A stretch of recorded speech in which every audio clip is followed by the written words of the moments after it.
Tamu kita hari ini adalah salah satu psikolog anak dan remaja paling dipercaya di Indonesia.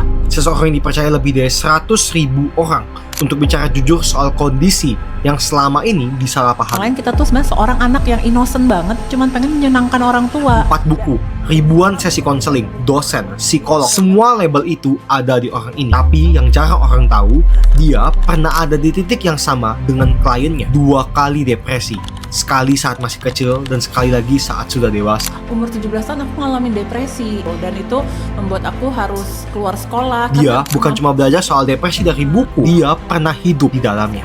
Di episode ini, kita akan bongkar kenapa kesehatan mental selama ini disalahartikan dan bagaimana kesalahan itu udah membuat terlalu banyak anak kecil dan remaja jatuh tanpa ada yang menyadari. Dan remaja itu sangat butuh orang tuanya yang berusaha. Sebelum kita jadi people pleaser, kita adalah parent pleaser. Dan kita juga akan ungkap bagaimana perjalanan tamu ini dari dalam depresi sampai berhasil keluar dari sana. Halo Kak Anastasia Satrio, selamat datang di The Soul of Founder Podcast.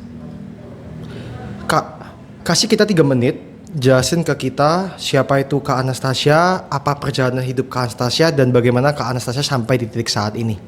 Oke, salam kenal Samuel dan teman-teman yang menonton. Nama aku Anastasia Satrio. Saat ini aku umurnya 35 tahun. Tapi journey aku dengan kesehatan mental tuh dimulai dari aku kecil. Aku tuh orangnya highly sensitive person ya, dan itu kan baru booming juga tuh istilah zaman sekarang. Jadi kayak di sekolah itu kayak mudah nangis, mudah sensitif sama perubahan situasi. Kalau teman aku yang dimarahin di sekolah, aku yang nangis, adik aku yang dimarahin, aku yang nangis. Dan dulu tuh nggak tahu si sensitivitas ini tuh apa gunanya. Dan kita kan dulu, saya lahir tahun 90, kebayang lingkungan kita kayak tough banget ya, yang kayak ngapain sih nangis, gitu aja nangis gitu. Terus kayak banyak menyimpan emosi-emosi sendiri. Kebetulan aku juga anak pertama dari 3 bersaudara, di rumah cewek semua. Tapi kalau ada konten-konten Instagram yang first daughter syndrome gitu, aku relate banget sama teman-teman di luar sana gitu ya, dimana orang tua secara sadar dan tidak sadar masih ada nuansa kayak kamu harus jadi contoh buat adik kamu. Terus kita juga ternyata sebagai anak ya, kalau lihat orang tua kita, misalnya namanya pernikahan orang tua, mereka misalnya berantem atau ada konflik ribut, kita tuh sebagai anak pertama pengennya mendamaikan, menenangkan, dan jadi sering menekan emosi sendiri kayak daripada mama sama papa saya makin ribut atau makin pusing, saya tahan deh gitu. Termasuk dulu saya anak yang nggak berani bilang kalau pengen sesuatu gitu. Dan terus bergulir dengan masa remaja, dan ternyata tuh susah banget ya masa remaja gitu, karena setelah saya belajar jadi psikolog itu kita ada perubahan-perubahan hormon di masa remaja yang mempengaruhi psikologis kita. Jadi mungkin di masa remaja kita kalau flashback ke pengalaman kita sendiri tuh ngerasa kayak pertemanan kok jadi penting banget. Apalagi buat aku dulu pertemanan dengan cewek-cewek gitu ya. Kalau cowok-cowok di sekolah aku lihat kayak yang penting bisa main sepak bola, main basket, main game, bisa join into the club conversation di sekolah nih. Tapi kalau teman-teman cewek tuh dulu kayak begitu mulai ada brand barang-barang branded tuh kayak kalau nggak pakai barang branded lu nggak ikutan sama geng kita gitu. Sementara dulu aku sekolahnya tuh aku termasuk yang kena subsidi silang, jadi keluargaku tidak semampu itu secara ekonomi untuk afford gaya hidup yang teman-teman aku punya, dan itu tuh lumayan bikin minder waktu SMP gitu. Terus akhirnya tuh pengalaman emosi yang nggak diproses ini dan nggak tahu, makanya aku bikin hashtag kenal emosi di sosial media untuk bantu orang tipis-tipis kenal emosi. Umur 17 tahun aku ngalamin depresi. Wow. Gitu. Dan itu membuat aku harus keluar sekolah karena kemampuan untuk membaca, untuk kayak konsentrasi itu sangat susah. Dan padahal setahun sebelum aku depresi itu aku juara 1 di jurusan IPS aku gitu. Pilihannya 2 sih, antara cuti sekolah atau pindah sekolah. Nah kebetulan aku masih punya teman-teman deket, juga temennya nggak banyak sih, jadi pengalaman hidup aku nggak pernah punya teman banyak gitu ya. Jadi kalau dulu nonton film Mean Girls yang cewek-ceweknya di sekolah bisa gengnya 10-12 orang, jujur sampai hari ini aku nggak pernah tuh ngalamin yang kayak gitu. Jadi dengan 3-4 orang teman terdekat itu pas SMA, masih pengen nih bisa lulus bareng mereka, masih pengen bisa kuliah bareng-bareng mereka. Jadi akhirnya aku sempat homeschooling untuk memulihkan depresinya, konsultasi ke psikiater dan psikolog gitu, sampai akhirnya aku bisa pulih dari kondisi depresinya, lalu aku kuliah S1 di psikologi Atmajaya. Dari situ akhirnya perjalanan aku jadinya antara memproses diri secara personal dan belajar ilmu psikologi yang sampai hari ini aku lulus tahun 2012 ya, sekarang 2026, jadi udah 14 tahun ada di topik ilmu ini. Sangat-sangat menyenangkan, tidak aku sesali, dan justru banyak hal yang kemudian aku jadi tahu tentang diri aku maupun juga mengedukasi masyarakat dan klien-klien aku dari ilmu psikologi yang aku punya ini. Wow, menarik Kak Anastasia. Aku penasaran di bagian tadi Kak Anas sempat bilang bahwa dari kecil banyak emosi yang dipendam akhirnya. Dan akhirnya terbawa sampai di umur 17 Kak Anastasia jatuh dalam depresi. Lalu pertanyaannya adalah bagaimana Kak Anastasia akhirnya bisa keluar dari masa-masa sulit itu? Apa yang menjadi turning point hidup Kak Anastasia? Ya, jadi aku kebetulan dapat jatahnya so far sampai hidup ini tuh 2 kali ngalamin depresi nih. Udah kayak jackpot ya. Jadi aku juga bisa menceritakan bedanya ngalamin depresi di usia remaja belum lulus SMA umur 17 sama kemudian aku ngalamin depresi kedua umur 28 tahun, sudah 2 tahun lulus S2 jadi psikolog, terus sudah punya lebih banyak pengetahuan, udah lebih ajek lah sama hidup gitu. Jadi tuh beda banget ternyata pengalamannya. Dan itu yang juga bikin aku sebagai psikolog anak dan remaja sangat passionate, sangat concern membantu remaja-remaja dengan depresi. Karena itu beda banget ternyata ketika sudah dewasa depresinya. Karena remaja tuh kita kan belum punya track record hidup ya. Gue tuh siapa ya, ijazah belum punya, bisa gak sih gue hidup di dunia ini gitu. Kalau udah kuliah atau udah apalagi udah kerja itu kan kayak oh ya gue punya nih rekaman pengalaman pernah berhasil. Jadi tinggal pakai pengalaman itu. Nah kalau tadi pertanyaannya gimana aku bisa pulih ya? Waktu SMA itu aku perlu berterima kasih sama orang tua aku sih, yang walaupun dalam kondisi generasi boomers yang dulu emosi ditahan, harus terlihat baik-baik saja di luar rumah itu, tapi pas aku mulai sebulan gak bisa sekolah, mereka mulai kayak ada insting orang tua ya. Itu yang juga aku sering bilang ke orang tua yang datang sebagai klien, kayak mungkin bapak ibu gak terlalu tahu ilmunya, tapi saya percaya orang tua tuh punya insting buat anaknya. Oh kayaknya kok gini doang nggak membaik nih, saya harus cari bantuan profesional. Nah itu yang dulu dilakukan oleh orang tua aku. Setelah aku sebulan nggak bisa bangun dari tempat tidur buat sekolah, atau masuk sekolah 2 hari 7 hari tepar di rumah, dan bener-bener itu badannya nggak bisa dibawa untuk bangun pagi ataupun ke sekolah gitu. Mau berangkat sekolah sampai bisa muntah-muntah, psikosomatis istilahnya gitu ya. Akhirnya orang tua aku bawa aku ke psikiater. Nah dari situ dibilang oh ya ini lagi ada psikosomatis cukup berat, terus memang kondisinya mengarah ke depresi. Depresi itu seperti spektrum ya, semua isu kesehatan mental kayak orang sakit asma, ada depresi ringan, sedang, berat gitu. Jadi mungkin di masa-masa aku yang sampai udah nggak bisa punya tenaga buat bangun dari tempat tidur, itu mungkin sudah masuk depresi berat. Karena kalau depresi ringan tuh kayak kita masih bisa beraktivitas tapi di sini hampa rasanya, atau pulang ke rumah kayak di kamar sendiri tuh kayak kok cepat lelah, atau rasanya hidup itu. Jadi depresi tuh bukan cuma sedih terus ya, tapi udah numb, itu nggak enak banget. Kayak hidup tuh nggak ada flavornya, hari ini apa ya yang menyenangkan tuh udah flat, nggak ada yang bikin excited.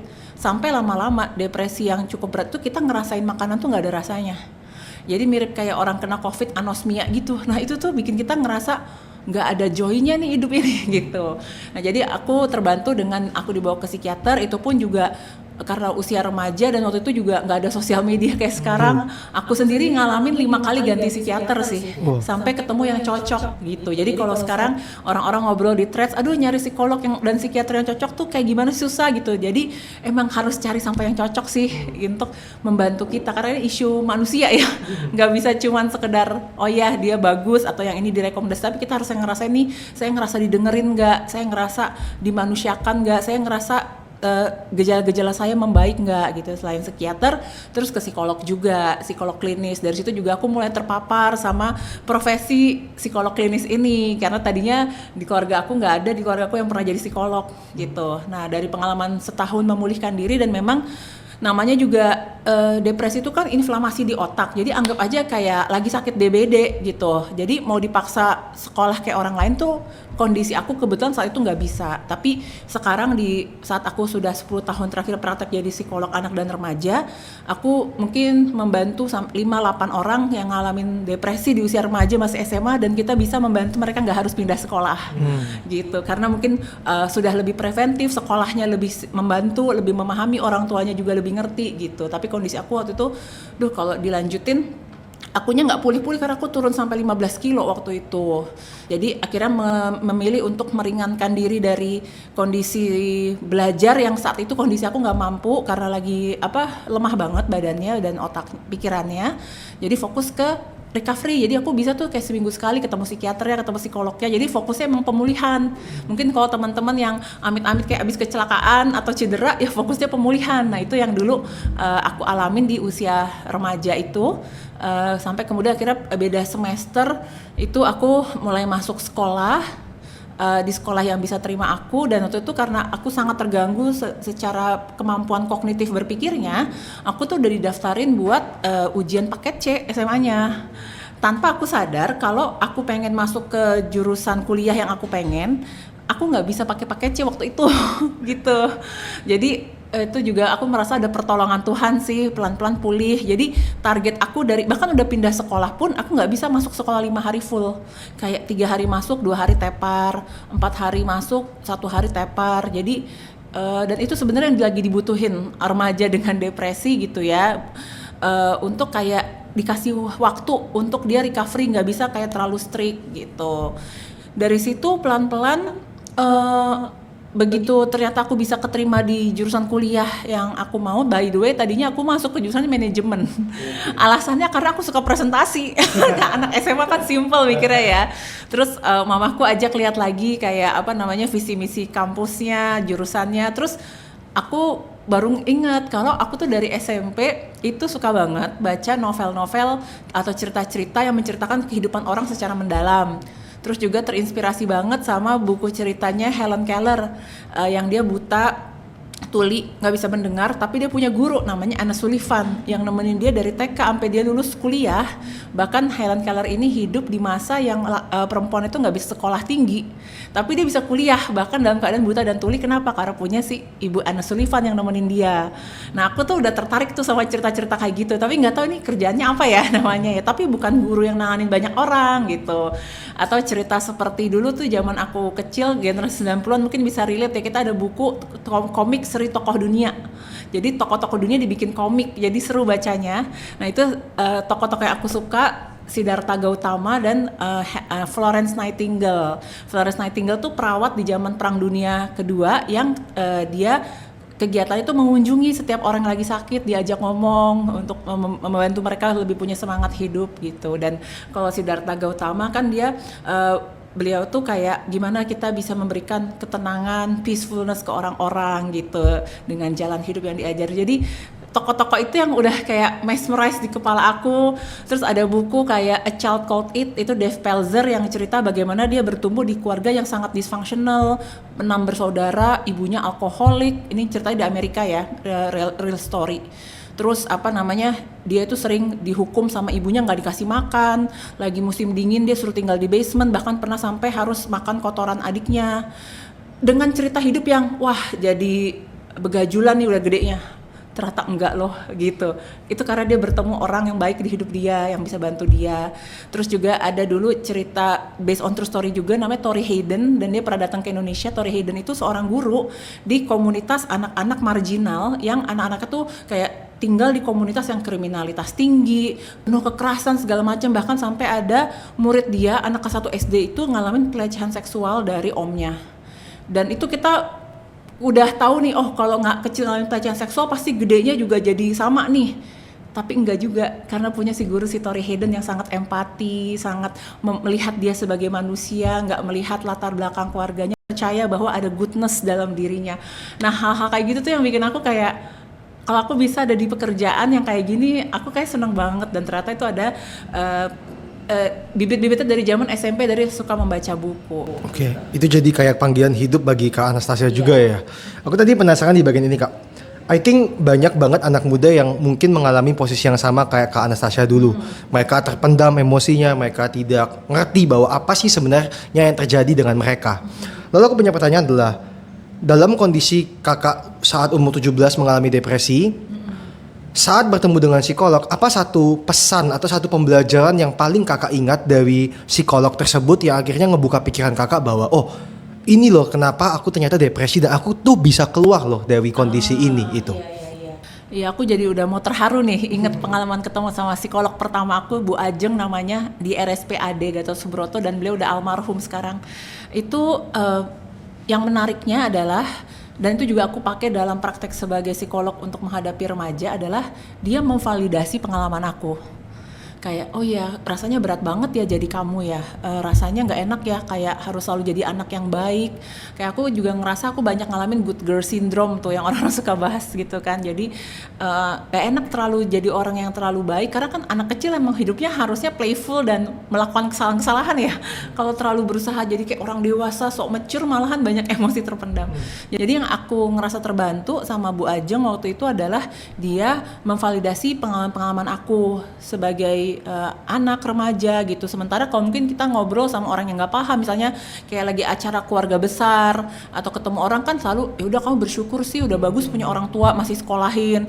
Ya tapi kan namanya orang tua nggak ada yang sempurna ya. Ya betul, tapi saya sedih gitu kan. Tapi saya terluka. Nah itu tuh bagian bahwa kita menerima, mengakui bahwa kita juga berterima kasih sudah dibesarkan sama orang tua, tapi bahwa kita juga masih terluka sama orang tua. Ini dua realita yang harus kita terima bersamaan. Kadang-kadang di Indonesia orang suka black and white ya, seakan-akan kalau kita lagi bahas gini dipikir nggak bersyukur sama orang tua kita tuh, bahkan dibilang durhaka gitu kan. Nggak, kita berterima kasih orang tua kita juga sudah berjuang dari posisi hidup mereka sampai hari ini, tapi bahwa mereka juga nggak memproses emosi mereka, bahwa mereka juga nggak tahu tentang tahap perkembangan emosi anak. Jadi kita juga mengalami keterlukaan secara emosi, it's real juga gitu. Jadi validasi itu yang dilakukan. Lalu waktu remaja itu kan konteksnya, goalnya, jadi ya buat orang yang nggak paham bedanya curhat sama konseling ke psikolog, itu kita kalau ke psikolog ada tujuannya. Nah tujuannya di usia remaja adalah membantu menstabilkan kondisi aku supaya aku bisa kembali bersekolah. Jadi fokusnya adalah gimana pemulihan energinya, istirahat seperti apa, asupan makanan seperti apa, atau pikiran-pikiran. Kebetulan aku tuh ternyata depresinya gejala-gejalanya tuh dari aku punya kecemasan sangat tinggi. Jadi buat teman-teman yang di luar sana perlu tahu, ketika kita sudah punya kecemasan sangat tinggi, cemas biasa tuh boleh, namanya juga dalam hidup gitu ya. Tapi kalau cemasnya terlalu intens, terlalu tinggi terus-menerus, sampai kita misalnya gampang asam lambung, gampang sakit tipes segala macam, dan susah tidur, bahkan mimpi buruk, itu tinggal nunggu pemicu sedikit lagi aja jadi depresi. Jadi itu yang aku dulu nggak tahu, bahwa aku tuh udah punya kecemasan tinggi nih sebenarnya udah red alert banget nih, udah faktor risiko nih, kayak orang sakit paru-paru bentar lagi bronkitis nih gitu kan, nggak ada yang kasih tahu juga. Jadi ngebantu menstabilkan kondisi, bisa ngelola cemasnya, bisa beraktivitas, dan yang membantu banget itu belajar namanya small winning ya. Belajar, aku sampai disuruh bikin namanya jurnal kemenangan. Jadi jurnal kemenangan itu adalah hal-hal receh sederhana yang hari itu aku ada progres, dan dengan dulunya aku orangnya juga perfeksionis, bahwa oh aku tuh harusnya dihargai kalau aku tadi bisa dapat nilai 100, bisa dapat ranking. Pas aku depresi kan bangun tidurnya nggak bisa, mandi aja berat banget. Jadi jurnal winning journalnya, jurnal kemenangannya adalah makasih ya Anas hari ini udah bisa bangun dari tempat tidur dan berusaha mandi. Makasih hari ini Anas inget buat makan. Makasih ya Anas hari ini buat inget minum air putih. Jadi kayak hal-hal receh banget yang dulu buat otak aku yang anak remaja idealis dan perfeksionis ini kayak, hah yang gini aja harus diapresiasi gitu kan. Itu mah bukan aku banget, tapi lewat mengapresiasi hal kecil itu sambil minum obat dari psikiater gitu ya, itu bisa membantu pulih loh. Oke. Aku punya pertanyaan Kak, apakah semua orang yang mengalami titik kondisi mental yang hampir mencapai depresi atau mencapai depresi, mereka harus ke psikolog atau mereka bisa sembuh tanpa bantuan dari expert? Nah, kalau ditanyanya itu menurut aku tergantung tingkat keparahannya. Mirip kayak diare. Secara fisik itu kalau kita diare bisa nggak sih sembuh sendiri, atau kita butuh ke UGD dikasih cairan elektrolit. Nah kan berarti tergantung tingkat keparahan diarenya. Jadi kalau dalam kesehatan fisik itu kita selalu ada frekuensi, intensitas, dan durasi. Mirip kayak tadi contoh analogi diare. Udah berapa kali diarenya, frekuensinya, intensitasnya berapa sering, atau muntah gitu kan. Udah berapa sering. Sama isu depresi juga itu kan ada kuesionernya ya, teman-teman juga bisa lihat di internet gitu. Kayak ada pertanyaan 2 minggu terakhir ini. Dari skala 0 sampai 4, seberapa sering kamu merasa hopeless, merasa ingin mengakhiri hidup, seberapa sering kamu merasa tidak ada minat menjalani hidup, seberapa sering kamu merasa hobi-hobi yang kamu suka itu sudah tidak lagi membuat kamu tuh puas sama hidup kamu, seberapa sering kamu ngerasa hidup kamu ngerasa sebagai beban, seberapa sering kamu merasa kayak hidup kamu tuh berat banget dan nggak ada lagi hal di dunia ini yang bisa membantu kamu senang gitu. Sampai seberapa sering dalam 2 minggu terakhir kamu mulai berpikir untuk mengakhiri hidup. Nah kalau itu di scoring kita lihat ya, kalau ringan berarti tinggal oke, mungkin self care strategi saya lagi nggak bagus, mungkin saya lagi burnout banget, dicari akar burnoutnya apa, lalu mencari cara-cara untuk lebih membantu pengelolaan hidup sehari-hari. Tapi kalau udah nggak ada energi buat bangun, buat makan berat, jadi kayak kegiatan life skill untuk diri sendiri aja tuh udah nggak ada. Itu tuh rasanya tuh kayak orang tenggelam tapi kaki kita dikasihin pemberat lagi. The more we try to cope up from the depression, depresinya itu mirip kayak Dementor. Kan J.K. Rowling tuh bikin Dementor di buku Harry Potter tuh karena dia sendiri ngalamin depresi. That's exactly what happened with depression. Jadi si depresi itu tuh sucking your happiness. Jadi semakin kita berusaha untuk pulih dari depresi, kalau usaha sendiri itu tuh kayak kita keluar dari kolam atau tenggelam di laut tapi kaki kita ada pemberat. Itu capek banget, melelahkan banget. Nah di momen udah ngerasa kayak gitu, udah mencoba sendiri nggak bisa, that's the moment kita butuh bantuan profesional gitu. Oke. Kak Anastasia, aku juga punya pertanyaan itu. Tadi kita ngomongin bahwa bagaimana seseorang ketika berusaha mencoba keluar dari depresi, dia biasanya akan tenggelam, jatuh lebih dalam lagi ke dalam depresi tersebut. Lalu pertanyaannya adalah bagaimana, aku ngeliat gini, banyak anak muda yang akhirnya gagal atau dalam tanda kutip gak bisa keluar dari kondisi mental ini karena mereka nggak punya orang yang bisa memvalidasi perasaan mereka. Beda dan itu yang didapatkan dari Kak Anastasia. Kak Anastasia akhirnya punya kesempatan untuk bertemu dengan psikolog yang bisa memvalidasi. Lalu bagaimana bagi orang-orang yang tidak punya kesempatan itu, mereka let's say orang tuanya tidak peduli sama sekali, mereka tidak punya teman, mereka all alone in this world, what can they do? Ya, jadi sebenarnya ada beberapa tahap yang bisa kita lakukan sih. Tapi betul yang tadi Samuel sampaikan, kita tuh butuh support emotionally. Dan itu semakin kita lagi ngalamin depresi, itu area otak kita tuh jadi makin peka sama ngerasain intensi orang. Nih orang tulus nggak ya sama saya?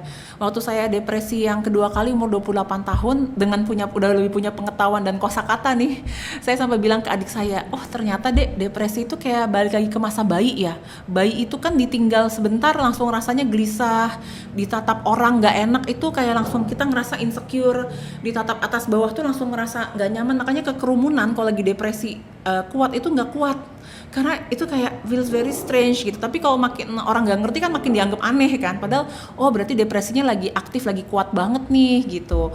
Nah jadi yang kita bisa lakukan adalah komunitas suportif gitu. Mungkin ada yang mendapatkan penerimaan komunitas dari lingkungan komunitas tempat dia beribadah kah, atau komunitas teman-teman yang punya minat yang sama.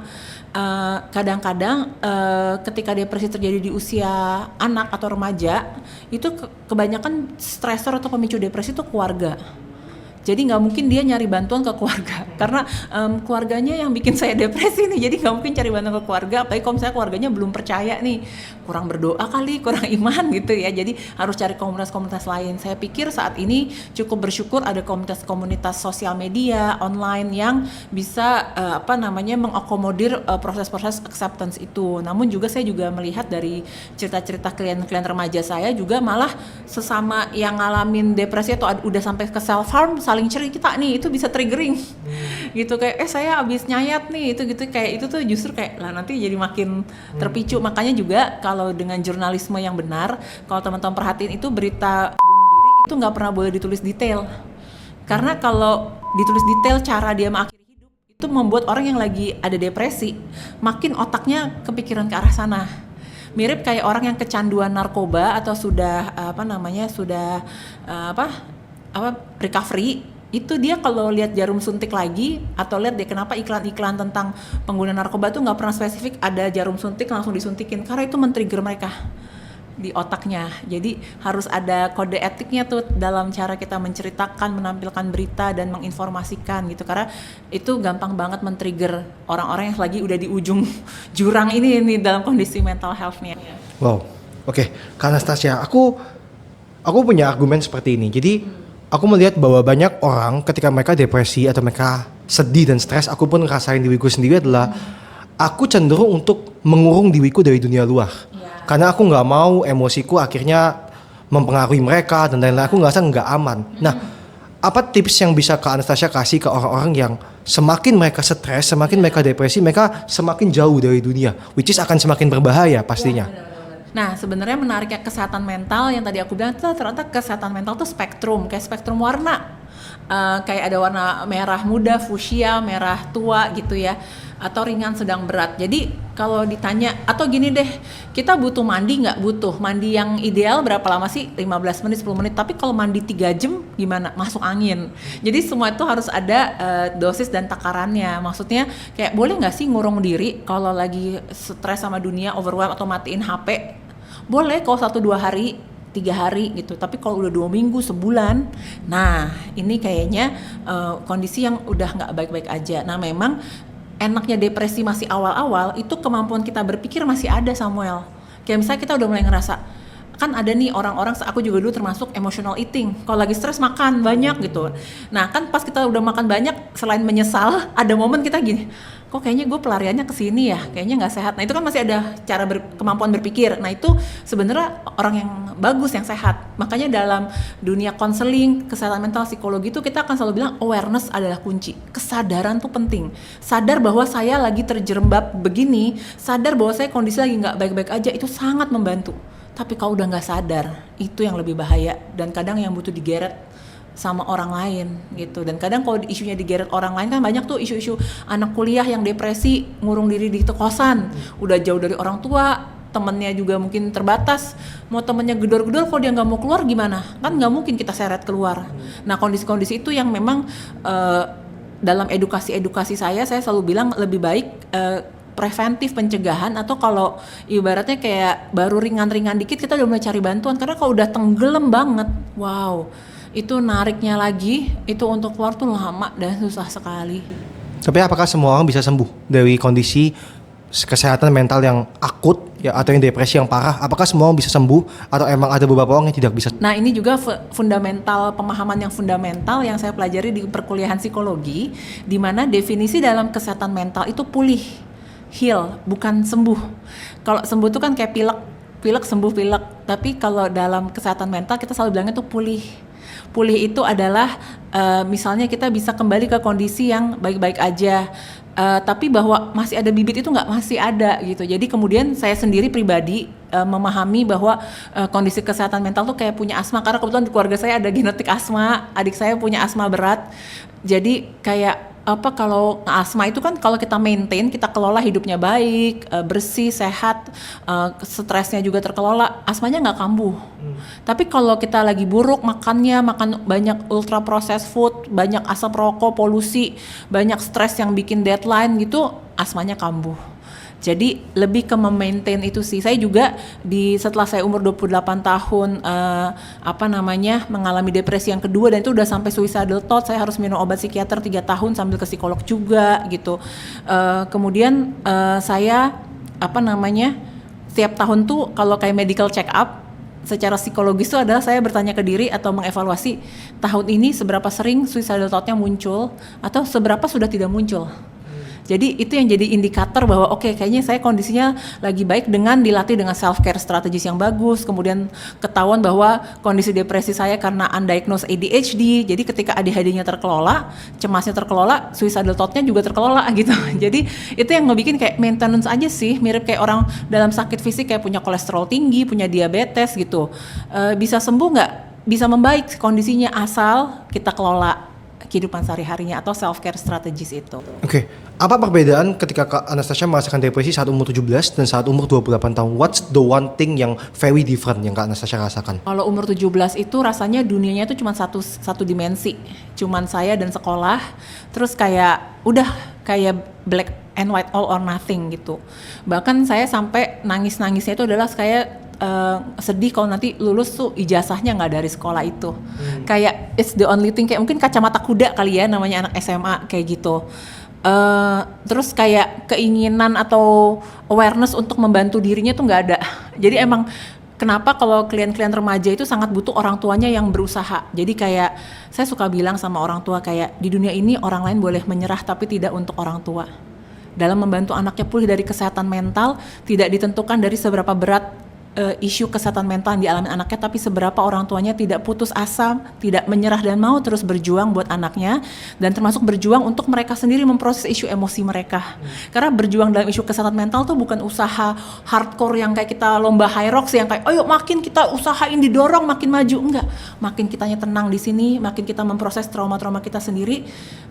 Orang-orang yang lagi depresi atau apalagi remaja pada umumnya aja tuh amigdala mereka sangat sensitif, sangat peka merasakan kalau bahasa anak sekarang ini vibe-nya enak apa enggak nih orang, dia terima saya apa enggak. Itu kan nggak bisa kita nggak bisa kita faking ya.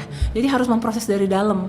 Makin kita nyaman menerima dia tenang, dia makin cepat pulih gitu. Nah, yang bedanya waktu umur 28 udah mulai tadi punya informasi tentang ciri-ciri depresi, udah punya informasi tentang kapan depresi ini tuh gejalanya lebih parah dan berbahaya, dan mana yang saya ini masih biasa aja. Awalnya juga saya nggak sadar, awalnya tuh umur 28 tuh depresi mulai dari kayak kok gampang sedih ya, naik gokar atau naik mobil online dengerin lagu You Don't Know What You Mean To Me gitu, terus langsung nangis kayak orang patah hati gitu, nangisnya langsung yang kayak berbanyak gitu. Terus kayak naik ojek online lihat ke langit, kok kayaknya kayak semua udah berjarak, kayak di film-film tuh kayak semua berjarak gitu loh, kayak nggak here and now gitu. Terus lama-lama kok kerja biasa kok capeknya minta ampun, terus tadi mulai nggak ada appetite, mulai kayak hidup kok kayaknya nggak ada yang kayak bikin excited sama hidup, dan setelah 2 minggu masih nggak ada perbaikan. Kan biasa kita ngapain yang happy naik terus turun lagi, ini nggak ada. Terus belakangan itu mulai begitu lihat balkon kok kayaknya pengen loncat. Nah di situ saya inget nih, wah kalau makin lihat balkon aja udah rasa pengen loncat, padahal tahu secara logika itu kan nggak boleh. Wah saya harus mendaftarkan diri sendiri nih ke psikiater nih gitu. Jadi kayak udah sadar diri nih, saya lagi nggak baik-baik aja. Karena saya udah lagi di balkon, otaknya langsung pengen enak nih kalau lompat kayak gitu. Dan kemudian saya juga belajar dari teman-teman psikiater, salah satunya ada Dr. Jimmy Ardian juga kan yang banyak mengedukasi bahwa isu suicidal atau kepikiran untuk mengakhiri hidup tuh ada 2 tipe. Ada tipe yang suicidal aktif, ada yang pasif. Kalau pasif tuh yang pengennya pagi ini nggak bangun deh, itu masih subtle. Atau kalau nanti saya jalan, mudah-mudahan saya ketabrak ya gitu. Atau kalau bahasa anak remaja, kayaknya saya pengen deh pindah ke dimensi lain atau jadi orang lain. Nah itu kan itu harus punya pengetahuan ya. Kalau orang tuanya nggak ngerti atau gurunya nggak ngerti kan kayak wah biasalah, tidak ada indikasi-indikasi klinis gitu. Tapi kalau yang suicidal yang aktif ya sudah menggoogling cara mengakhiri hidup, udah beli barang-barang yang bisa membantu dia mengakhiri hidup. Nah, tapi itu perjalanannya panjang, dari orang mulai pemikiran ada namanya suicidal thought, mulai ada pemikiran mengakhiri hidup, sampai dia muncul suicidal pasif, sampai aktif tuh panjang banget. Jadi sebenarnya ketika muncul berita-berita di media ada orang-orang yang melakukan, kalau saya setelah belajar itu adalah itu bisa di-prevent sebenarnya. Maka dibilangnya ada suicide prevention, pencegahan bunuh diri, karena itu tuh ujung banget, ada jauh dari sebelah sini yang kalau kita punya ilmunya, pengetahuannya, awarenessnya, society komunitas kita tuh nggak menganggap kesehatan mental hal yang nggak penting gitu ya, itu bisa kita cegah jauh dari sebelum dia sampai di situ gitu. Wow, ini nyambung dengan tulisan yang aku pernah baca dulu yang bilangnya gini, kebanyakan dari kita ingin hilang dari dunia ini, padahal sebenarnya kita cuma ingin ada orang yang bisa ngelihat kita dengan benar. Betul banget. Kak Anastasia, aku tadi punya pertanyaan juga. Kita tahu bahwa di zaman sekarang yang lagi hype dan booming adalah tentang hustle culture. Semua orang dibilang, oh kamu harus kerja keras loh, kamu harus pendam emosimu karena itu akan mengganggu produktivitasmu dan lain-lain. Bagaimana dari sudut pandang Kak Anastasia menghadapi hustle culture yang lagi naik daun banget di Indonesia? Kalau kamu mau jadi clipper atau mau bikin konten long form kayak gini, 30 detik ini bisa nyelamatin hidup kamu dan puluhan juta rupiah yang kamu punya. Aku baru aja nemu satu tools AI yang bisa bantu kamu generate puluhan klip dari satu video long form. Dengan satu klik langsung jadi. Dari sana kamu bisa juga edit videonya, kamu bisa tahu skor virality-nya seperti apa, bahkan kamu bisa scheduling post pakai tools AI ini. Nama tools AI-nya Videoto. Kalau kamu mau coba, aku udah taruh linknya di deskripsi. Anyway, let's get back to the podcast. Ya, nggak bisa dipungkiri emang diperlukan karena kita juga kondisi ekonomi dunia lagi berubah. Dan kalau kita lihat negara yang berkembang banget kayak negara Cina itu kan mereka nggak ada libur ya kerjanya ya, kayak terus menerus hardworking segala macam. Tapi kita juga perlu sadar bahwa tubuh manusia ini nggak didesain buat kerja yang terus-menerus seperti itu. Jadi kayak zaman sekarang tuh kan banyak masalah penyakit autoimun atau metabolik itu karena kortisol kita tinggi terus. Nah, kortisol itu kan harusnya ibaratnya kayak otak kita tuh kayak lagu atau orkestra ya. Ada waktu dia high, pakai kortisol adrenalin, ada waktu dia relax, rest gitu kan. Nah, itu kalau flow ini tuh terkendali, pasti kita jadi banyak isu-isu kesehatan fisik yang sebenarnya akarnya dari stres lalu emosi gitu. Nah, buat aku sih juga hustle culture ini tergantung usia berapa ya. Kalau misalnya memang kita di usia produktif, abis lulus kuliah, atau orang-orang yang nggak kuliah abis SMA kayak harus berusaha gitu ya, kita perjuangkanlah usaha kita untuk bisa mencapai hidup yang cukup gitu ya. Tapi kita juga perlu latihan itu, makanya kenapa awareness ini jadi penting ya. Mulai sadar kayak ini tuh kayaknya 2 minggu ini udah padat deh, mungkin weekend depan saya coba untuk lebih relax ya. Atau kalau saya yang kerja banyak weekend, saya hari weekdays yang agak lebih slow down. Jadi kemampuan memahami pola hidup sih, ritme hidup itu jadi sebenarnya skill yang penting juga. Oke. Dari pengalaman Kak Anastasia, apakah banyak klien atau pasien dari Kak Anastasia yang datang itu akibat karena mereka saking stresnya, karena mereka kebanyakan bekerja, atau biasanya alasan utama kenapa orang sampai bisa datang ke psikolog, akar masalahnya itu apa biasanya? Kebetulan kan aku psikolog anak dan remaja, jadi yang datang ke aku itu biasanya usia-usia anak-anak karena orang tuanya nyadar misalnya saya udah bercerai nih, gimana efek emosi ke anak saya, atau anaknya mulai kelihatan kok ada 6 bulan terakhir ini perubahan emosi perilaku yang beda dari anak saya biasanya. Kalau yang remaja itu mereka udah bisa sih ngasih tahu orang tuanya, terutama kan karena kita tinggalnya di Jakarta, anak-anak remaja Jakarta bisa, mah aku butuh ketemu psikolog, aku butuh ketemu profesional to talk about my mental health. Jadi awareness itu udah ada. Terus juga kalau remaja yang bikin mereka stres tuh karena sistem sekolah Indonesia ini gitu ya. Setelah saya juga belajar tentang kesehatan mental remaja, otak remaja itu sangat butuh tidur. Karena otak remaja itu lagi under construction kayak di film Inside Out. Jadi semua lagi berubah dan butuh banyak rest sebenarnya. Banyak isu mental health bisa terkelola untuk usia remaja. Remaja itu secara psikologi sampai umur 25. Banyak isu-isu kesehatan mental remaja bisa terkelola hanya dengan cukup tidur. Dan berapa banyak sekolah yang di Indonesia saat ini membuat mereka nggak bisa tidur karena tugas sekolahnya banyak. Sebenarnya apa sih yang mau dikejar? Lalu yang kedua ya karena gadget, sosial media, remaja-remaja itu juga suka menikmati malam hari kan gitu. Terus tidurnya misalnya sampai subuh, sampai jam 2, jam 3 pagi. Padahal itu akan menurunkan dopamin otak mereka dan membuat mereka itu nggak punya daya yang cukup buat mental health-nya. Mirip kayak orang suka bilang hangry ya. Marah-marah karena lapar. Isunya bukan karena masalah hidup, isunya kelaparan gitu. Jadi ini juga isunya kecapean otaknya. Dengan pelajarannya sangat padat, dengan tugas-tugas sekolah yang sangat padat. Toh pas kita kerja aja nggak dipakai pelajaran SMA gitu. Jadi buat apa sih yang kita kejar ini gitu kan ya. Fana banget nih dunia ini gitu ya. Jadi plus juga otak mereka di masa remaja itu lagi sangat intens memikirkan posisi mereka di dunia, di lingkungan pertemanannya. Dan sekarang pertemanan remaja jadi lebih kompleks karena ada pertemanan offline di sekolah, ada pertemanan online di dunia sosial media. Nah itu yang bikin mereka bingung kayak where I have to put myself, harus yang gimana sih di lingkungan ini, maunya aku begini, di lingkungan ini aku nggak diterima, very confusing. Kalau aku ngobrol sama suami aku, kita kebetulan seumuran, kalau kita refleksiin kayak iya sih masa SMP tuh berat, tapi teman kita yang harus kita pikirin cuman yang di sekolah. Begitu keluar sekolah, udah gitu HP zaman dulu belum terlalu canggih, ya kita nggak akan texting sampai malam dengan teman sekolah, kayak ya udah jam 2 siang pulang, udah selesai hidup di sekolah. Malam ya di rumah, begitu besok ke sekolah lagi baru ketemu temen. Nah, dengan sosial media zaman sekarang itu continuous terus loh, udah pulang sekolah masih ngobrol di grup atau masih main game bareng online. Jadi itu makin sering kita bersama orang, apalagi dengan kondisi otak yang belum matang, emosi belum matang, kan lebih mudah berkonflik.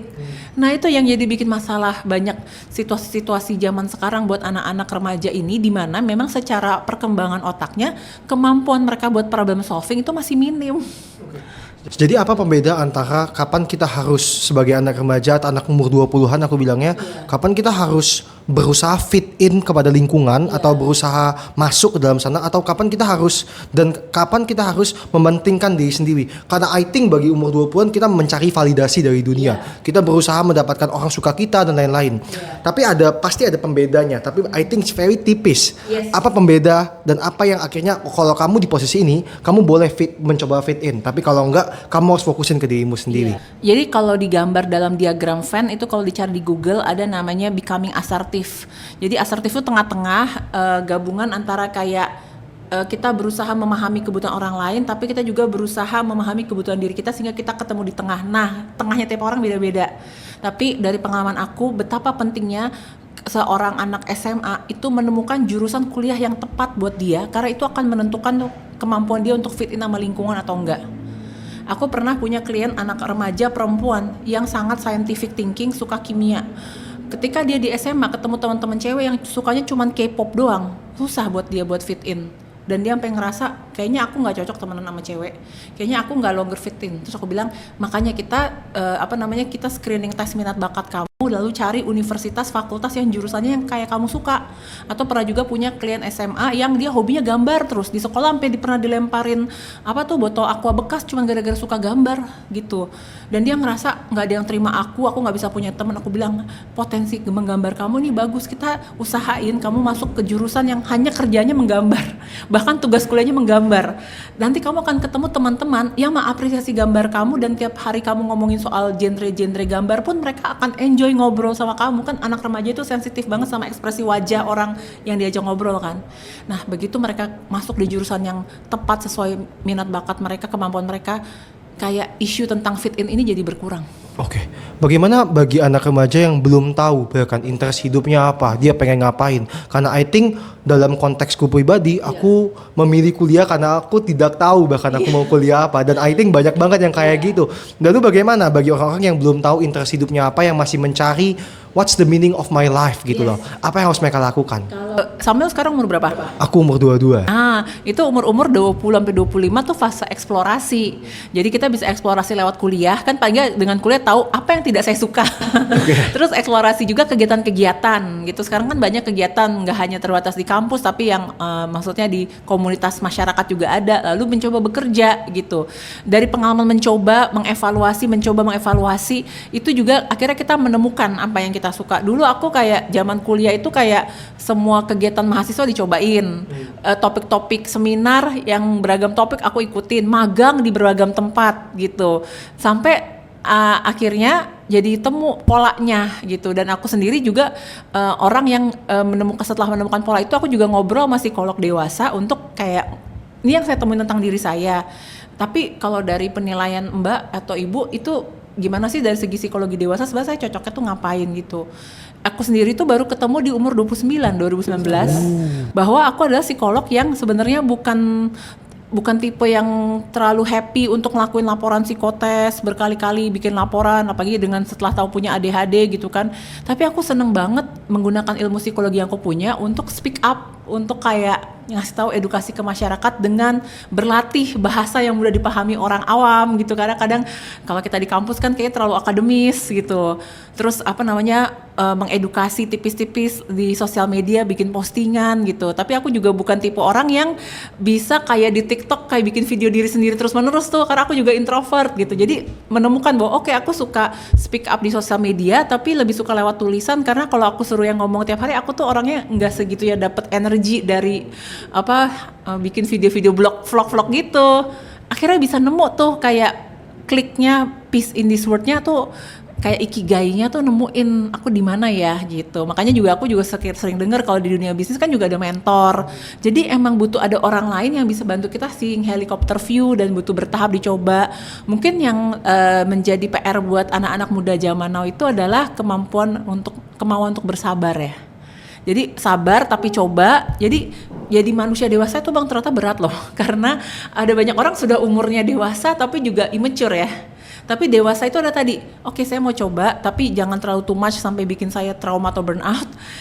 Tapi saya juga mengukur kemampuan saya harus di challenge, tapi juga ada waktu saya istirahat. Terus juga saya mencoba lalu mencari pola, mungkin kayak bikin evaluasi 6 bulan sekali, setahun sekali, melihat pola-pola saya itu yang akhirnya cocok tuh yang mana. Lalu kan kalau dalam ikigai itu kan adalah what's the world needs. Jangan cuman saya bagus ini, dunia butuh nggak, di mana yang butuh itu nggak tahu gitu kan ya. Jadi mencari kecocokan tuh kayak nemuin puzzle-nya itu. Memang seringkali butuh ada mentor, ada workshop yang ngebantu kita fit in, akhirnya nemu polanya itu. Oke, menarik Kak. Aku punya pandangan seperti ini. I think banyak orang yang pengen membantu orang lain. Personally, aku juga suka bantuin temenku yang mungkin dalam kondisi saat yang lagi tidak enak dan lain. Tapi kita tahu bahwa aku pengen dapat sudut pandang dari seorang psikolog, di mana banyak film yang akhirnya memframingkan bahwa kalau kita mencoba membantu seseorang dengan kondisi mental yang tidak baik, dengan kondisi emosional yang tidak rapi, ujung-ujungnya kita yang akan ada di posisi itu.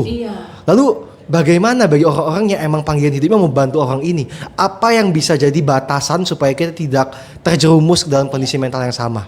Jadi sebenarnya kalau di sistem-sistem negara maju atau di universitas, komunitas yang aware ini tuh kita ada beberapa tier penanganan gitu ya, sampai sebelum psikolog. Itu juga yang membuat aku kenapa saat ini aku ngajar di jurusan konseling terapan, karena orang tuh bisa hanya konseling dengan konselor tersertifikasi atau praktisi konselor, nggak harus langsung ke psikolog gitu. Jadi yang dilakukan tuh kalau pernah dengar ada namanya peer body konselor teman sebaya. Mereka dilatih di tingkat universitas atau di komunitas kayak menjadi teman sebaya yang bisa punya kemampuan mendengarkan aktif. Active listening tuh kayak apa sih?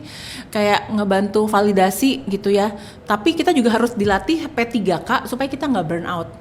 Nah itu sebenarnya harus ada pelatihan-pelatihan seperti itu, dan itu sebenarnya cepet kan karena nggak harus kuliah bertahun-tahun ya, untuk menjadi konselor teman sebaya, jadi buddy, atau bikin komunitas di mana kayak kita bisa saling bercerita tapi ini ruang aman gitu. Dan kemudian juga ini karena mungkin aku kebayang sih kan isu kesehatan mental ini abstrak, jadi orang pikir kayak semuanya bisa jadi satu. Even aku sampai hari ini punya batasan gitu, bahwa aku walaupun aku udah praktek hampir 10 tahun tapi aku bukan psikolog yang akan menangani kasus kekerasan pelecehan seksual anak. Karena itu too much banget buat aku, dan aku juga nggak dilatih ilmunya ke situ, dan kebetulan minatnya bukan ke situ. Jadi kayak begitu dengerin cerita klien yang oke, kalau emosi ngerti, perceraian orang tua ngerti, perselingkuhan orang tua, emosi anaknya gimana saya paham membantunya. Tapi begitu saya pernah dilecehkan sama anggota keluarga saya atau sama guru les atau supir aku bilang aku bantu aspek emosi di keluarga, tapi yang ininya harus ke psikolog yang lain. Jadi kemampuan kita membuat boundaries juga sih, kayak isu mana yang bisa kita bantu. Misalnya kayak oke, kita berbagi cara kita self care, stress release tuh apa, itu bisa sama teman sebaya. Tapi kalau udah gila ya, malam ini gue rasanya udah nggak kuat hidup nih, kayak udah pengen loncat gini-gini segala macam, kita kan kalau itu ke teman kita kepikiran ya. Jadi kita oke, makasih ya udah sharing sama aku, makasih udah berbagi, tapi yuk aku temenin, kita cari bantuan profesional gitu sih. Jadi emang mungkin ini juga another education topik untuk kayak membantu orang awam tuh mengerti batas-batasnya tuh di aspek mana gitu. Bahkan mungkin kalau kita suka dengar kan dokter nggak bantu keluarganya sendiri gitu. Aku juga kalau misalnya itu adik aku, sepupu aku, keponakan aku, saya refer ke teman saya yang ngerti ya tentang topiknya, sampai saya nggak bisa bantu karena kan peran saya di situ jadi keluarga gitu. Oke, menarik Kak Anastasia. Jadi ada satu poin yang aku pengen coba kulik lebih dalam, di mana Kak Anastasia bilang bahwa banyak orang yang salah mengartikan isu kesehatan mental ini sesuatu yang abstrak. Aku pengen tahu apa satu hal kesalahan paling umum yang banyak orang sebenarnya salah mengartikan, suatu perilaku kah atau suatu kesehatan mental, yang misal kita ngomongin orang yang people pleaser, let's say, apakah itu kesehatan mental yang tidak sehat dan lain-lain. Nah, aku pengen tahu apa satu yang sebenarnya selama ini kita anggap normal, tapi sebenarnya itu kondisi yang tidak baik kayak gitu. Karena aku lebih ngerti di ilmu tentang psikologi anak dan remaja, menurut aku yang aku langsung kepikiran itu adalah kondisi yang disebut namanya parentification. Kita di keluarga Asia, di budaya Asia Indonesia nganggep kalau anak yang berbakti sama orang tua, anak yang berusaha tidak menyusahkan orang tua, anak yang mau memahami isu emosi orang tua di usia masih sangat kecil atau masih SD adalah anak yang baik. Gitu. Which is itu akhirnya akan membuat mereka membenam emosi mereka dan berbahaya bagi mereka. Iya, karena ternyata ya harus perkembangan orang tuh harusnya orang suka bilang nakal sesuai usianya. Jadi kayak kalau dia hidupnya cuma mikirin sekolah ya biarin mereka mikirin sekolah aja. Tapi aku juga pas buat nyiapin podcast ini baca-baca lagi tentang definisi parentification. Jadi parentification tuh definisinya adalah ketika seorang anak diberikan beban-beban orang dewasa yang belum sesuai kapasitas usianya. Tapi ada dua tipe nih, ada yang namanya instrumental parentification. Jadi kayak disuruh ngurusin adiknya makan, bayar uang sekolah, tapi masih usia kecil. Tapi dan itu biasanya karena isu ekonomi keluarga ya. Lalu yang kedua yang mungkin lebih banyak kita alami itu namanya emotional parentification. Jadi kita anak-anak dicurhatin masalah rumah tangga orang tuanya. Lalu orang tua berantem, kita diceritain udah kayak jadi hakim, terus nanti ditanya, kamu pilih siapa, papa atau mama gitu kan. Terus kayak tiap kali ada masalah keuangan keluarga, semuanya diceritain raw emotionnya ke anak yang masih usianya di bawah 13-14 tahun gitu kan. Nah itu tuh otak remaja tuh kayak cetakan semen basah nih. Jadi kalau dikasih beban-beban hidup yang melampaui kapasitas dia, itu bikin mereka udah punya bibit untuk suatu hari akan breakdown. Dan itu bakat, itu gara-gara, jadi ada quotes bilang gini, sebelum kita jadi people pleaser, kita adalah parent pleaser. Sebelum kita menjadi orang yang suka menyenangkan orang lain, kita tuh sebenarnya seorang anak yang innocent banget, cuman pengen menyenangkan orang tua. Sayangnya orang tua kita juga mungkin gak punya ilmu, gak punya pemahaman, gak punya batasan bahwa menyenangkan versi orang tua ini terlalu too much buat si otak anak yang lagi bertumbuh ini. Banyak juga kita di keluarga Asia yang kalau kamu gak ranking 1, kamu gak disayang ya, kamu bukan anak mama ya. Seakan-akan tuh kayak sayang itu bersyarat. Jadi istilahnya kita harus jadi the performative child gitu. Padahal kan harusnya kita orang tua, rumah itu tempat kita rest ya. Di dunia ini saya harus performing, tapi di rumah saya diterima. Nah kebanyakan anak-anak remaja, anak muda kita ngalaminnya, saya dapat energi dari luar rumah, di rumah saya harus bertahan hidup nih buat performing. Nah itu jadi kebalik gitu. Oke. Very interesting Kak Anastasia. Aku juga melihat ketika aku mencoba research tentang Kak Anastasia, aku perhatikan bahwa Kak Anastasia very speak up terhadap ADHD tapi untuk remaja. Mungkin bagi orang-orang yang belum ngerti ADHD, Kak Anastasia bisa jelasin secara singkat dan secara awam bagaimana sebenarnya, apa itu sebenarnya ADHD? Ya, jadi ADHD itu kepanjangan dari Attention Deficit Hyperactive Disorder atau dalam bahasa Indonesianya gangguan pemusatan perhatian. GPPH gitu. Dan sebenarnya ini sudah ada dari tahun 70-an, cuman kayaknya dengan sosial media tuh kayak baru booming mungkin 3-5 tahun terakhir. Dan itu sebenarnya ada 13 gejala yang harus muncul semua untuk seseorang tuh didiagnosa ADHD. Secara umum ADHD itu ada 3 tipe. Ada tipe ADHD yang inattention, yang kayak susah untuk fokus padahal yang dia nggak suka ya gitu ya. Nanti kita akan bahas orang ADHD itu juga punya namanya hyperfocus. Kalau sesuatu yang kita suka, kita akan ngulik banget berjam-jam sampai lupa makan, lupa tidur. Tapi kalau inattention tuh kayak yang aku alamin, aku ADHD-nya tipe inattention itu adalah dari kecil tuh kayak lupa tempat makan, lupa suruh bawa barang, segala sesuatu yang pakai motorik halus. Apalagi di Indonesia ada kayak skrip bahwa kalau anak perempuan harusnya rapi. Nah saya bukan perempuan yang rapi tuh begitu, karena punya ADHD itu sampai sekarang. Nah terus kayak daydreaming, suka berfantasi otaknya. Kalau orang lagi ngomong kita nggak minat, langsung kita udah imajinasi yang kayak lain-lain. Dan dulu saya mimpian banget orangnya. Nah tipe ADHD hiperaktif itu yang lebih kelihatan dari kecil tuh, yang kayak ini meja dilompatin gitu kan. Tapi ini harus lihat usia. Jadi makanya kenapa ADHD itu biasanya baru bisa didiagnosa di umur 7 tahun ke atas. Jadi setelah masuk usia SD. Kalau teman-teman lain, jadi patokan dalam secara psikologis juga adalah kemampuan orang untuk fokus, duduk tenang, itu 2-3 kali usianya. Jadi kalau anak umur 7 tahun, kita berharap dia bisa dengerin gurunya sampai dia butuh break atau off, dan bisa duduk mengerjakan sampai dia butuh istirahat. Itu kan berarti 14-20 menit nih, umur 7 tahun. Nah kalau umur 7 tahun 5 menit aja gak kuat, Nah, baru kita periksain. Tapi ada juga nih yang chat saya, Bu, saya takut anak saya ADHD soalnya dia masih suka lompat-lompat, lari-lari ke sana ke sini. Umur berapa, Bu? 3 tahun. Ya memang masanya gitu. Jadi memang saya sebagai psikolog anak tuh sangat melihat atau sangat sensitif usia. Usia itu menentukan perkembangan otak, kita punya plus minusnya lah ya. Tapi itu menentukan cara menjawab. Misalnya gini, umur 2 tahun masih ngompol wajar nggak wajar, tapi kalau umur 8 tahun ngompol wajar nggak wajar. Nah itu usia tuh di developmental psychology very very important gitu. Jadi kalau balik lagi ke soal ADHD, yang ketiga tuh dan ini teman-teman saya banyak yang speak up juga di Instagram yang sudah dewasa tuh, mereka ADHD tipe combine. Jadi ada inattention-nya, ada hyperactive-nya gitu. Apa yang membuat orang ini bisa tahu bahwa dia itu memang lagi nggak bisa fokus aja, atau dia itu sebenarnya pengidap dari ADHD ini? Kalau pemeriksaan ke psikolog dan psikiater, kita ada pemeriksaan gelombang otak. Kayak kita, ini jantung saya deg-degan, apa saya lagi kolesterol, apa stroke, atau aritmia ya, detak jantung, irama jantung nggak teratur. Kita periksa jantungnya gimana, grafiknya sama. Ini juga ada pemeriksaan grafik gelombang otak.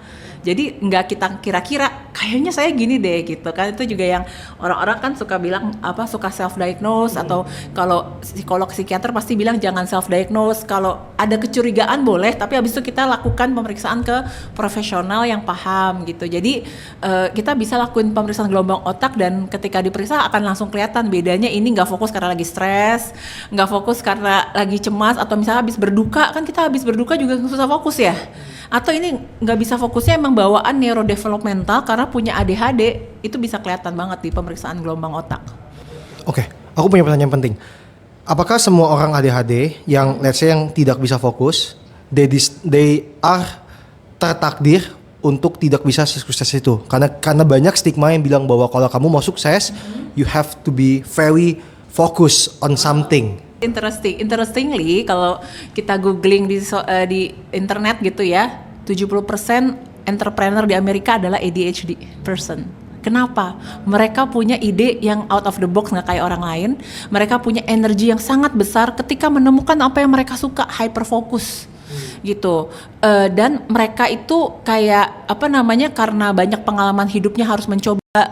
Orang ADHD itu kan banyak traumanya juga ya, karena kita sering di label, sering dianggap gagal apa segala macam. Jadi mereka udah terbentuk resiliensinya.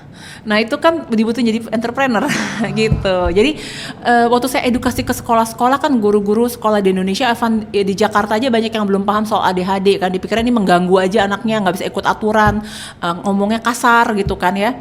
Tapi nggak bisa dibalik nih, kata Mbak Anas di podcast ini kalau anaknya kasar, suka ngomong itu pasti ADHD. Enggak, harus dicek ya gitu ya. Ini kan cuma buat edukasi aja. Nah itu pas saya bilang, Bapak Ibu tahu nggak kalau kita tekun menemani anak ini, suatu hari dia bisa jadi pengusaha sukses. Karena secara riset di Amerika 70% pengusahanya itu adalah orang dengan ADHD. Oh gitu ya, ternyata mereka bisa jadi orang sukses ya. Iya, tapi yang sekarang ini pas usia SD, SMP nemeninnya ini yang pegel gitu kan. Tapi cuma sampai baru bisa gitu ya, tapi bukan belajar gimana ya cara saya mendampingi mereka gitu sih. So jadi ADHD ini bukan kayak penyakit ya ideanya, ini bisa jadi gift bahkan ya sebuah. Dia kan istilahnya namanya neurodevelopmental, jadi atau istilahnya kita tuh masuk ke klaster neurodivergent. Orang yang pada umumnya kita bilang neurotypical. Jadi kita kalau di dunia kesehatan mental zaman sekarang sudah tidak pakai istilah normal dan tidak normal, karena ada buku what is normal sih, the myth of normal tuh yang kayak gimana sih? Di tiap tempat beda-beda. Yang dianggap baik di Jakarta pindah ke Solo berbeda perilaku yang diminta gitu kan, very culture based banget. Tapi bahwa kalau kita termasuk neurodivergent, cara kita berpikir, memproses informasi, melihat sesuatu itu berbeda aja gitu. Berbeda itu kan bukan salah. Berbeda itu ya dipahami keberagamannya, perbedaannya, lalu dicari cara untuk bisa solvingnya. Yang aku sendiri ngalamin sebagai orang dengan ADHD tinggal di negara Indonesia, itu budaya Indonesia yang sulit itu adalah memahami social cues yang tidak tertulis.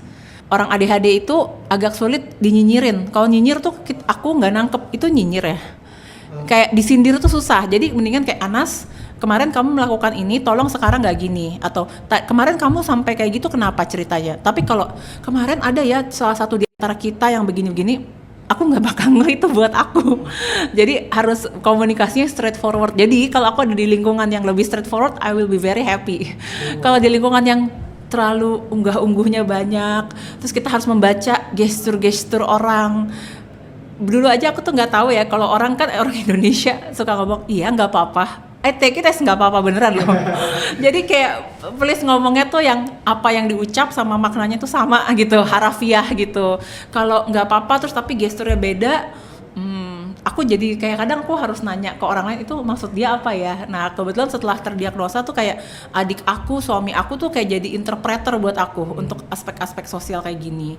Atau kayak untuk praktek kayak aku udah belajar kan harus nanyanya apa, caranya kita membawa sesi itu seperti apa. Tapi kalau kayak suruh ketemu arisan, acara sosial tuh otak aku juga suka ngira-ngira kayak ini harus ngomong apa ya, terus seberapa dalam ya ngomongnya. Kalau ada 10 orang apa sih yang harus ditanyain. Jadi aku akhirnya dulu lebih banyak diem. Jadi dulu orang-orang pikir aku tuh pendiam, padahal otak aku bingung mau ikut nimbrung gimana ya cara ngomongnya.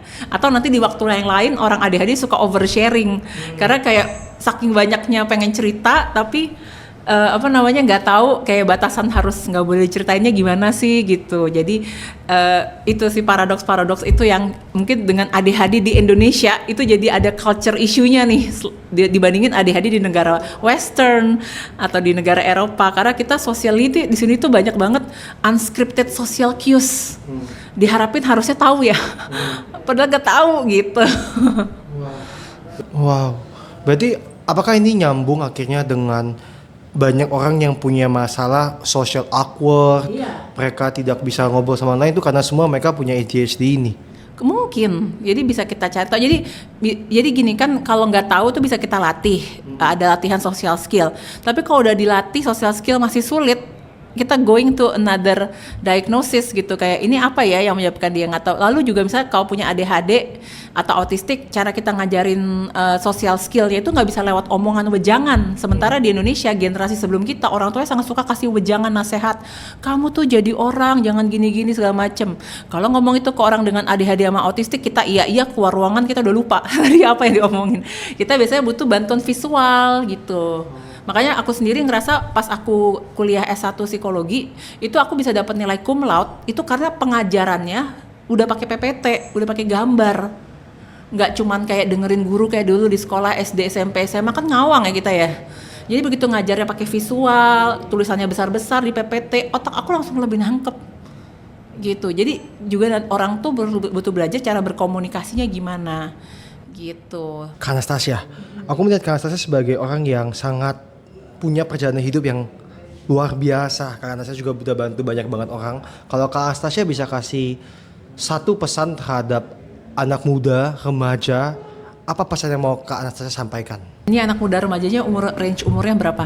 Kita let's say anak umur 15 sampai 20-an. Iya, oke. Jadi buat teman-teman remaja dan anak muda di luar sana, nggak apa-apa banget kalau kamu tuh masih sering ngerasa bingung sama diri kamu. Nggak apa-apa banget kamu ngerasa dunia ini tuh kayak nggak berpihak sama saya, terus saya harus kayak gimana buat fit in sama dunia ini.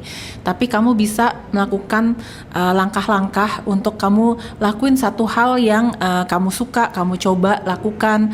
Lalu lihat progres kita misalnya dari per 3 bulan, per 6 bulan, ketemu sama mentor, orang yang bisa membantu kamu. Karena walaupun sekarang informasi sudah ada di sosial media, tapi nggak ada yang menggantikan ketemu sama mentor atau orang yang bisa sudah punya pengalaman dan membantu kita gitu untuk melihat pathway perjalanan kita. Dan teman-teman yang anak muda ini hidup di zaman yang disebutnya VUCA ya, volatil banget, uncertainty-nya tinggi banget. Dan saya sendiri dari lubuk hati terdalam highly respect teman-teman yang hidupnya di zaman yang serba berubah, serba tidak mudah ini. Jadi pat on your back, validasi diri kamu bahwa ini masa yang tidak mudah gitu ya. Beda dengan masa-masa hidup yang lebih stabil yang dialami oleh generasi-generasi sebelumnya. Dan dalam ketidakmudahan ini, dalam kebingungan ini, in crisis kita selalu punya opportunity. Nah itu yang kita akan gali bersama-sama, dan semoga kau bisa menemukan komunitas, tempat-tempat di mana kau bisa belajar bertumbuh karena kamu gak didesain untuk bertahan sendirian. Kak Anastasia, kalau semua pengalaman hidup Kak Anastasia, semua buku yang Kak Anastasia pernah baca, semua pengalaman bersama klien yang Kak Anastasia punya, harus dijadiin satu advice bagi dunia ini. Wow. Apa advice itu? advice-nya ya, lebih diutamakan ke orang tua atau yang mau jadi orang tua atau ke anak muda? Satu untuk anak muda, satu untuk orang tua. Oke, buat anak muda itu adalah ternyata kita yang hari ini dibentuk dari pengalaman kita bersama orang tua dan keluarga kita. Tapi kita punya pilihan untuk melanjutkan yang baik dan memberhentikan yang tidak baik dan tidak relevan. Memang rasanya sulit karena itu kayak apapun yang kita alami di keluarga, dari orang tua tuh kayak udah pemrograman natural di otak kita. Tapi otak kita diciptakan Tuhan tuh juga kayak otot. Makin sering kita latih ke arah yang lebih kondusif. Misalnya saya sendiri dulu sangat punya kecemasan tinggi, sangat mudah berpikir hal negatif dan hal buruk. Sampai mikir buruknya tuh bukan cuma negatif thinking tapi udah katastrofik, udah kayak mikirnya selalu yang paling the worst case scenario. Dalam kondisi-kondisi tertentu atau dalam bisnis agak membantu, tapi kok selalu kayak gitu untuk kehidupan sehari-hari kan kita jadi kayak nggak bisa ngapa-ngapain ya, nggak ada energi. Tapi dari kondisi yang seperti itu, sekarang di tahun 2026 ini saya merasa di otak saya sudah ada kalimat-kalimat yang lebih positif, lebih encouraging. Kalaupun ada kecemasan, pakai termometer emosi skala 1 sampai 10, yang dulunya kecemasan saya selalu 9, 10 apapun kondisinya, sekarang udah bisa bergradasi. Oh, yang ini cemasnya 4 sampai 5, yang ini 6 aja. Dan kemudian bahwa bisa, oh ya saya mungkin merasa cemas. Kebetulan pas lagi direkam ini saya lagi hamil gitu ya, kayak oh ya saya bisa cemas nanti anaknya gimana ya, ngelahirin gimana ya. Tapi saya juga yakin saya punya kapasitas untuk bisa menemani anak saya. Jadi kita mulai belajar punya this and that gitu, jadi bukan pilih salah satu. Buat orang tua atau calon orang tua, ternyata memang seperti yang sering kita dengar bahwa tidak ada sekolah untuk jadi orang tua. Tapi kita itu bisa belajar juga dari pengalaman hidup kita sebagai anak, lalu berlatih memproses emosi-emosi kita sendiri. Karena seberapapun buku yang kita baca atau podcast yang kita dengarkan saat ini, tapi kalau kita nggak mengiringi dengan memproses emosi-emosi kita sendiri, di mana emosi itu tersimpan di badan. Makanya berdoa-doa nggak cukup untuk bisa membuat kita punya emosi yang lebih baik. Dengan kita memproses di level tubuh, entah dengan ada yang suka meditasi, relaksasi, olahraga, belajar memproses emosi secara psikologis, itu akan membantu kita step by step jadi orang tua yang bisa lebih sehat secara mental. Tadi malam kebetulan sebelum podcast ini saya baca quotes yang bilang perkembangan anak secara emosi tergantung kesehatan mental orang dewasa yang bersama-sama dengan anak ini. Jadi kalau kita mau anak kita bertumbuh makin baik, seperti kita naik pesawat, masker oksigen harus buat kita dulu. Secara kesehatan mental baru kita bisa membersamai anak dengan lebih sehat. Wow, Kak Anastasia Satrio, terima kasih sudah datang di The Soul of Founder Podcast. Thank you.